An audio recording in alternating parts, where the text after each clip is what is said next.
Las Vegas has always been a city of reinvention, a place where fortunes are won and lost on a roll of the dice, where yesterday's imploded casinos make way for tomorrow's mega resorts. But something new is shimmering in the desert air. Beyond the neon lights and the clanging slot machines, a new wave of change is sweeping through the city.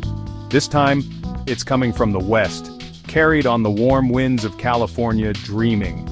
Wealthy Californians, priced out of their own golden state, are flocking to Las Vegas in droves, drawn by the promise of lower taxes, affordable housing, at least by California standards, and a chance to cash in on the city's booming economy. They're bringing their Teslas and their tech salaries, their avocado toast preferences and their yoga studios, transforming the landscape of Sin City in ways both subtle and profound. The Strip, with its dazzling spectacles and over-the-top extravagance, remains the city's glittering centerpiece. But venture beyond the casinos, and you'll find a city in flux, grappling with its newfound identity as a haven for both high rollers and high-earning professionals seeking a fresh start. But it's not just real estate that's getting a luxury makeover. High-end retailers from Tiffany & Company to Tesla are setting up shop in gleaming new malls, eager to capitalize on the influx of affluent newcomers. Michelin-starred chefs are opening outposts of their acclaimed restaurants, bringing a taste of fine dining to a city once known primarily for its all-you-can-eat buffets. And the entertainment scene, never one to be outdone, is also upping its game, with Cirque du Soleil shows and resident DJ sets from A-list musicians now the norm rather than the exception. Vegas, it seems, is determined to shed its image as a playground for the masses and reinvent itself as a playground for the privileged few. The influx of California money is fueling a construction boom unlike anything Vegas has seen before. Luxury condo towers, once a novelty in this city of sprawling ranch homes, are now piercing the desert sky, offering panoramic views of the Strip and the surrounding mountains.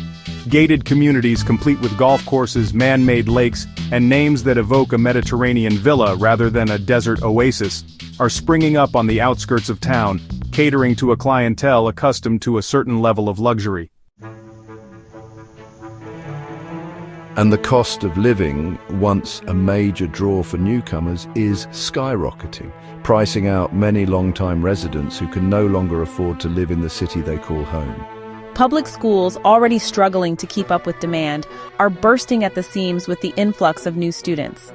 But this rapid growth is also putting a strain on the city's infrastructure and resources.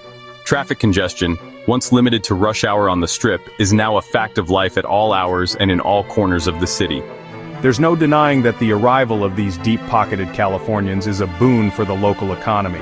Jobs are being created, tax revenues are soaring, and the city's coffers are overflowing.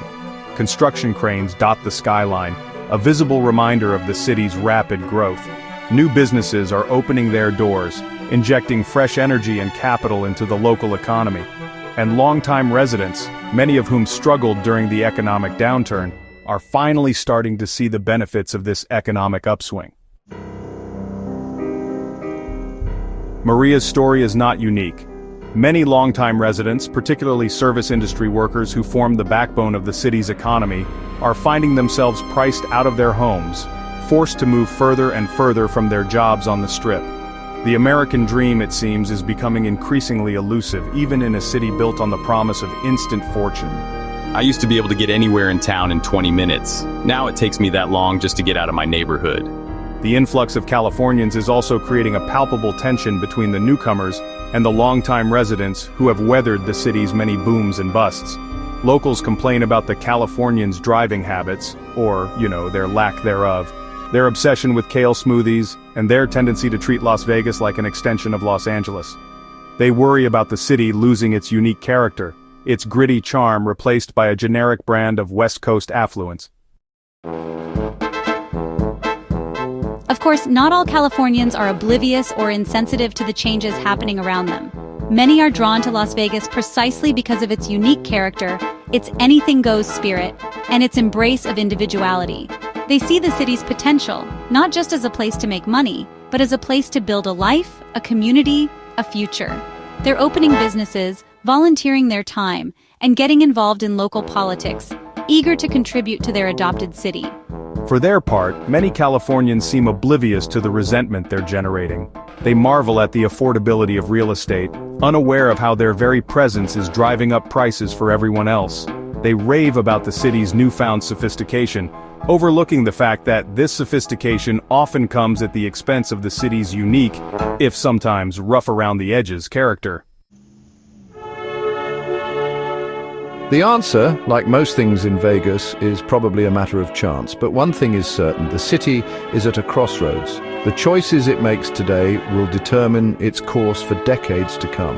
Will it become another generic metropolis, indistinguishable from countless others across the Sun Belt, or will it find a way to retain its unique character, its brash spirit, its ability to surprise and delight, even as it evolves and adapts to a new era? The question is, can Las Vegas accommodate both its old and its new identities? Can it be a place where high rollers rub shoulders with retirees, where showgirls share the sidewalk with software engineers, where the glitz and glamour of the Strip coexist with the grit and grime of the city's older neighborhoods?